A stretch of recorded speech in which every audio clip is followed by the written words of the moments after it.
It's time to talk about Middle Tennessee Christian School sports. It's MTCS Cougar Corner, presented by Tennessee Orthopedic Alliance. Each week we sit down with the coaches to recap the latest games and preview what's ahead. It's time to talk about the orange and white on MTCS Cougar Corner, right here on WGNS and Big G TV. Stay tuned, the show is coming up right after this message from our sponsors. Middle Tennessee Christian School, training for eternity. The large majority of our kids are involved in athletics or extracurricular activities, one or the other, and most are doing multiple activities. MTCS President Matt Tiller. And that's a great preparation for life. How many of us in our life are just doing one thing? So a well-rounded student is a huge deal. Invest in your child's future in a Christ-centered environment with many athletic and extracurricular choices. Without a doubt, our students have the opportunity to be involved in multiple activities. To find out more, visit mtcscougars.org. Tennessee Orthopedic Alliance takes great pride in treating local athletes here in Rutherford County. Here's Dr. Russell McKissick with TOA. We have a passion here for taking care of our athletes here in Rutherford County. We really do our best to take care of them. Experts in joint, bones, and muscles. Many years we've been taking care of athletes around here, and we've just picked up where Dr. John started, and we just keep going. TOA has a playbook that gets you back in the game. To request an appointment, visit TOA.com or call 855-NEED-TOA. TOA, live your best life. Middle Tennessee Christian School, training for eternity. People love to see us on the schedule when they have a home game because our fans show up. MTCS President Matt Tiller. The way we travel is just phenomenal. Our parents and our community are fully engaged in our school. When we compete, we're trying to do it in a way that honors God. We want to win. We also want to do it in a way that pleases Him. Providing Christian values and academic excellence in a nurturing environment. That's Middle Tennessee Christian School. Invest in the future of your child. Find out more at mtcscougars.org. We're back for MTCS Cougar Corner, presented by Tennessee Orthopedic Alliance and fueled by Donut Country and McDonald's on 1019, 100.5, 1450, WGNSports.com, and Big G TV. Danny Brewer back with you. Cougar Corner. Hey, what an exciting time. And right now, I'm sitting across the table from the road warrior himself, Middle Tennessee Christian School head football coach Christian Peterson. Coach Peterson, how are you? I'm good. How you doing? I'm good. So let's talk a little bit about, when did y'all get home? Because, you were at Johnson City last night. Is that right? Am I right about that? Yeah. I got into my house at about 3:30 this morning. 3:30 this morning, and here on time and everything. Man, hats off to you, Coach. Man, you're an all-star and a great example for your team with the dedication that you show. And, just getting a little philosophical here, that's very important, is for you to be, because you're the image that your team needs to look to, right? Absolutely. And I think it's important, if you say you're gonna do something, go do it. And I enjoy coming in. I enjoy being in person. I don't really want to do it on the phone. So anytime I'm in town, I'm definitely going to be here and talking to you guys and getting a chance to talk about our players. Well, because, today would have been the opportune moment to say, well, I can't. And oftentimes in society today, I think we're a society of excuse makers. I can't do it.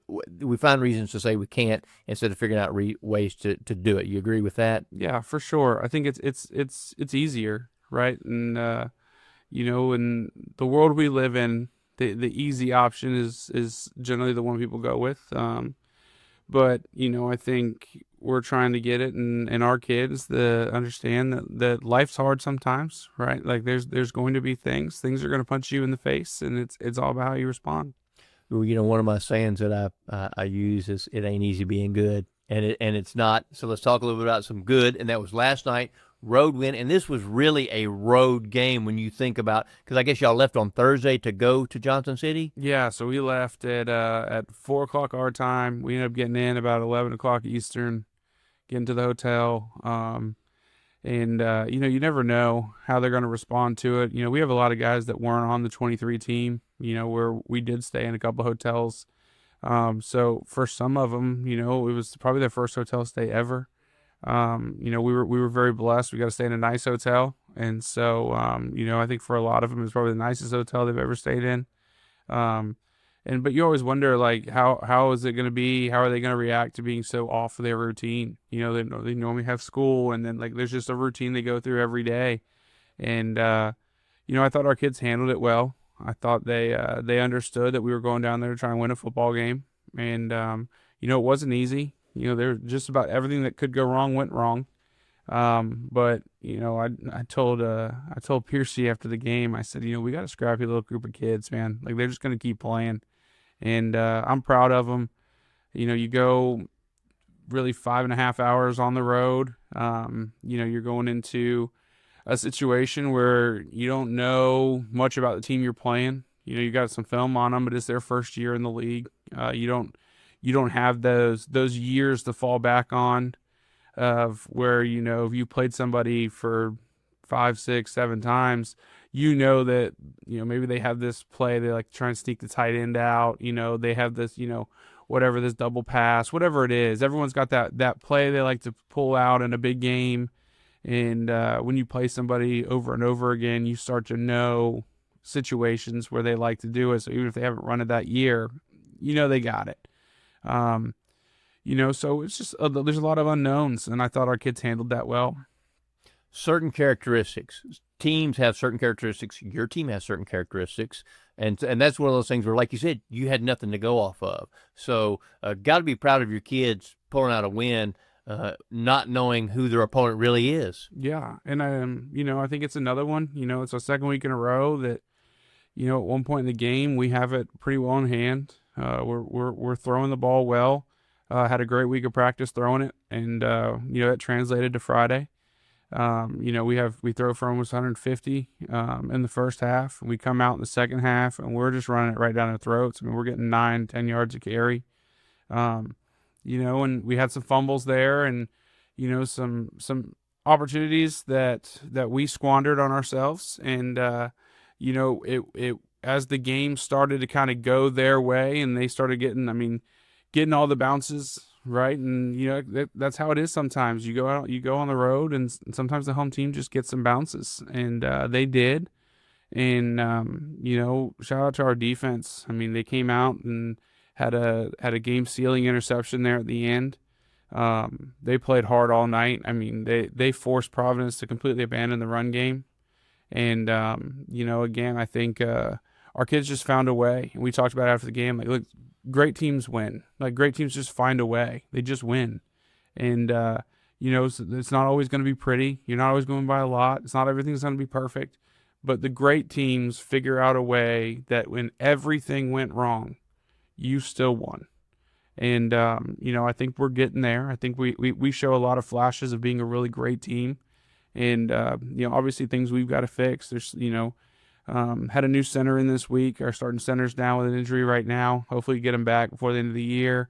I don't know what the role will be, hopefully, but at center, but we'll just got to kind of wait and see.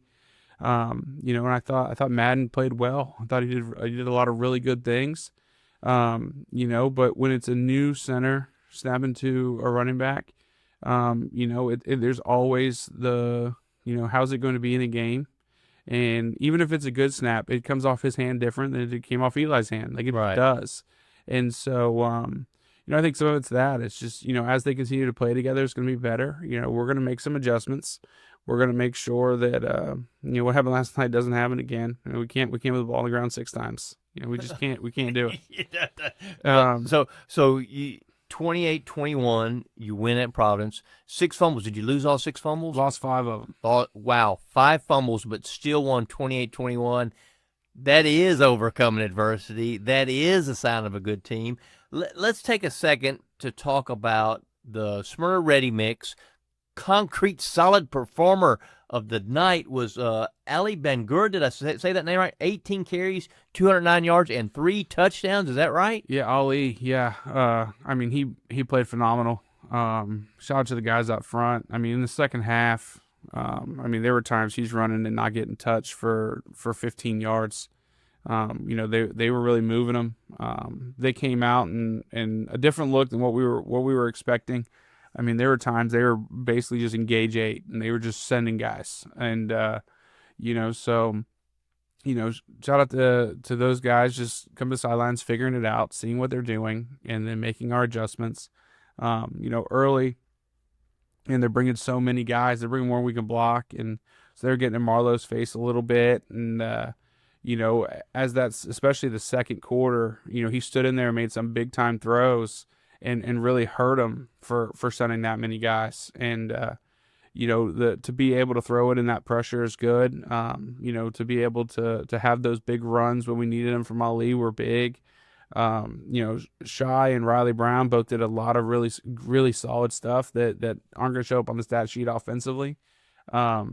But overall, really proud of our guys. Brought Landry and Roy over, got into a big boy set, and they moved some people. They had to play a lot of snaps. They were starting D tackles, and they came over and played some O-line as well. And we were able to just lean on them a little bit. And I think, again, there's a lot of positives in the game. There's some things we got to get better. We got to clean up. But the biggest takeaway I have from it is our guys are going to find a way. They're going to find a way to win it. They're going to find a way to get the result at the end. And, at the end of the day, we're 3-0 in the region. And, we've put ourselves in a good spot. Absolutely. Finding a way. I mean, all this stuff is great. And you're absolutely right. And if I'm not a math genius, but Ali, 209, 18 carries, 209, that's over 10 yards a carry. Yeah.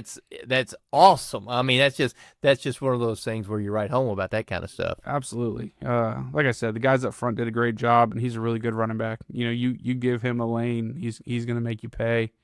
And it all just kind of builds off each other. We hit Shy on a big one. We hit Malachi on a couple of big ones. We got a screen pass to Tripp. He made a heck of a run after catch on it. Really kind of all just kind of goes together. And, as we keep building, as we keep developing both sides of it, where we can run it, we can throw it, we can really scare some people. Where you're going to bring 8, we're just going to throw it over your head. If you're going to sit back, we're going to run it on you. And so it was really good to see that start clicking on Friday. Let's talk a little bit about Marlo Nichols, the quarterback, managing the game and what you expect. What class is he? He's a sophomore. Okay, that's what I thought. I thought he was a young kid. So talk about a sophomore and his ability and what he did last night as far as managing the game. Because, when you lay it on the ground 5 times, it's easy to get down. But you depend on guys like him to continue to manage the game and keep things headed in the right direction. For sure. And, every game he gets a little bit better. And he's got a really bright future. As a quarterback, it would have been really easy. Our second drive of the game, I think he gets sacked twice. And, it would have been really easy to just get upset. No, there's bring guys everywhere. I can't get the ball off. And, he just made his adjustments. 1-step drop, got the ball out. 3-step drop, got the ball out. He started throwing the ball on time. He hits a post route where, he scrambles by some time and throws back across his body, 30 yards downfield and hits the receiver in stride. Those are big time plays, and those are things that as he continues to develop and continue to get better at, he's going to be another one that's just a really, really good football player for us. And, I'm excited. We got, Ali's a sophomore, Shai's a junior, Riley's a junior, Marlo's a sophomore. We start 2 freshmen up front. And, but they just keep getting better and better and better, and they keep finding a way. And, they're willing to take what the defense is giving us. There's some games where, they're going to try and take away the pass. We're going to be able to run the football. There's some games like last night, especially in the first half, where come hell or high water, they're not going to try and let us run it. All right, well, then let's throw the football a little bit. Let's move the ball down the field. And, I'm proud of our guys for being able to just take whatever the defense gives us. We have a lot of talented players. It'd be really easy to complain and wonder, well, why don't I get the ball on this one? Why does he get the ball here? And, our guys they just want to win, whatever it takes to win. You mentioned the big boy set. I love that brand of football myself, because it's like, hey, here we come. We're going to run the ball and you're going to have to stop us. So 2 points to this. Number 1, you've got the personnel to do a big boy set. And number 2, tell me what how much you love the big boy set and just the power football. Yeah, I mean, it's fun. When we bring in Roy and Landry, we're bringing in 200-300 plus pounders in there, and it's really it's kind of our mindset package, right? Like, we're going to go out and we're going to let them know that I don't care what you do, we're going to run the football right at you. You can't stop it. And I think our kids really embraced it. The kids are having fun with it. They got a lot of movement up front, and they created holes, and then credit to our backs for making big plays behind them. I think that you're right. It's a mindset. That's a mindset scheme and everything. And when you can execute that, it can be demoralizing for the other team. For sure. Yeah, it's just, it's about going out and saying, like, hey, we're running it right here. We know we're running it right here. You're not going to stop it. And, for a lot of that second half, they didn't. We just, again, if we don't shoot ourselves in the foot, I think it's a different game. But, it's one of those ones where we're 6 hours away from home. Everything went wrong. We found a way to win. Understand what we need to get better at, what we need to fix, and then let's go clean it up. That way it doesn't happen again. But again, just proud of how our kids kept fighting. So we've talked a lot about offense. I want to touch on defense a little bit. Absolutely. Because, when you face giving the ball to the other team 5 times, as a defense, sometimes that can be a little demoralizing because you're always on the field. Because, man, we just give it right back to them. So tell me a little bit about your defense and how they responded and what kind of kids you got over there that you're really proud of. Yeah. All of them. They forced 3 turnovers themselves. It was we had 2 picks and I want to say it was 2 fumble recoveries, so 4 turnovers. Eric Bowling interception, 2 forced fumbles. Landry Mason had a recovery. Jake Latimer had a recovery. Had a couple sacks, had 11 tackles for loss as a team. Had a couple more pass breakups that probably could have gone the other way. But again, they just kept fighting. And Providence Academy is a team we know they want to run the ball and then take shots. And we forced them into a short passing game situation. And so, again, I think our kids executed the game plan perfectly. And then they just kept playing. They just kept finding a way to make the play they needed to make. Eric Bowling led the way with 11 tackles. He's kind of the engine that makes our defense go, as our Mike. Played really well. 2 forced fumbles, interception, 3 tackles for loss. He was all over the place last night. Yes. Cooper Jones, Malachi White, Riley Brown, Shu. Trey Ewell had an interception in the end zone. Again, just finding a way. And then Roy Landry up front, really kind of stifled their inside run game there. I thought our ends did a really good job on all their option stuff coming off the outside. And then we rallied to the football. We had 2, 3, 4 hats making tackles. It wasn't ever just one guy. And that's what it's got to be a good defense. If it's a bunch of one-on-one tackles, like, you're going to miss some every now and then. If you get a bunch of 3-on-1, 4-on-1 tackles, you're not going to miss many of those. And, I'm proud of how they kept responding. They answered the bell.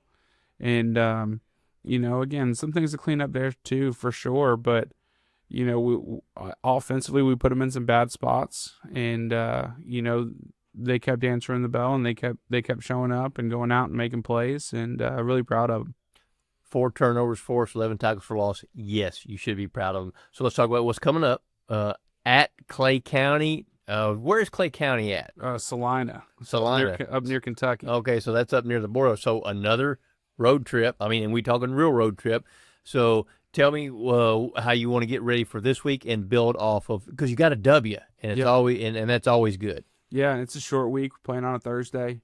So we'll be back in on Sunday and kind of have our Monday practice on Sunday, and then we'll go Sunday through Wednesday, and then we'll get on the bus and drive again. I think it's important now is, the last 3 games have been region games. It's important to understand that while it's not a region game, like, it's an opportunity to go and clean some things up and get better and keep momentum going. And, Clay County is a good football team. Last I saw, I think they were like top 5 in 1A. Like, they've won 5 straight games. They're another team that's really scrappy team, plays really hard, and finds a way to win. And so I think it's going to be a good test for us to go out and play them and again, go clean up some of the things we got to clean up and try and go win another football game. Coach, there's lots of good things happening over at Middle Tennessee Christian School, not only the football team, but I know like volleyball, I think they're in the region tournament this week. Is that right? Yeah, so there's a 3-way tie for first. I think tiebreakers ended up putting them in third. But man, they're fun to watch. They're really good. Excited to watch them play. And as they get their postseason started, really looking forward to what they can do. Because I think Anna Clay Shirley, basketball player too. I think she's a really good volleyball player. Yeah, I mean there's a ton of them. AC, you've got Jada, Maddie, Addison. I mean you can go down the list. Our volleyball program they're deep, they're talented. They're, like I said, they're a lot of fun to watch. When I got here, I think I'd probably watched 2 volleyball games ever. I knew no rules, and I still don't know a lot of them, but I've definitely learned a lot.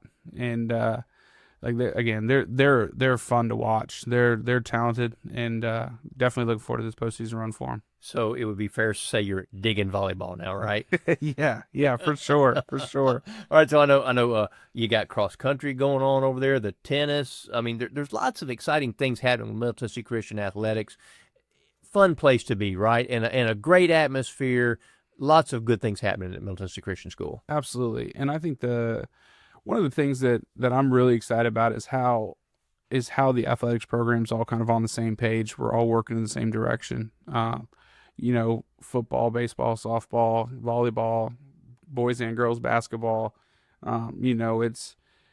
Everybody's working to get better. Everyone's working to improve. And so it's a lot of fun right now when you get all of us together into a room and talk sports, right? Because there's the X's and O's side of it, but there's so much more to being a coach than just X's and O's. And to be able to just bounce different things off of them, like me and Chris Lawson, the basketball coach, like we'll just talk about, different things all the time, like different, really like coaching strategies, less X's and O's, but more like, hey, I noticed this with this kid, and or whatever. And to have that in our athletics department is huge. There's no fight over, oh, this is my guy, it's not your guy. Like, no, basketball is going to be out there. The basketball coaches are going to be out there watching the basketball kids play football. And, when it gets to basketball season, I'm going to be out there watching them play basketball. And the same thing when they go play baseball. And, and Addison's there when we're playing football, watching the baseball guys play football. It's one of those things where us all working together is just going to make all of us better. And, I think the athletics program as a whole just continues to improve. And, I'm really excited about the future. That's the Middle Tennessee Christian School Athletic Community. Coach, you're a big part of it. We appreciate your time. Wish you the best of luck, and we're happy to have you on Cougar Corner always. Appreciate it. Thank you very much.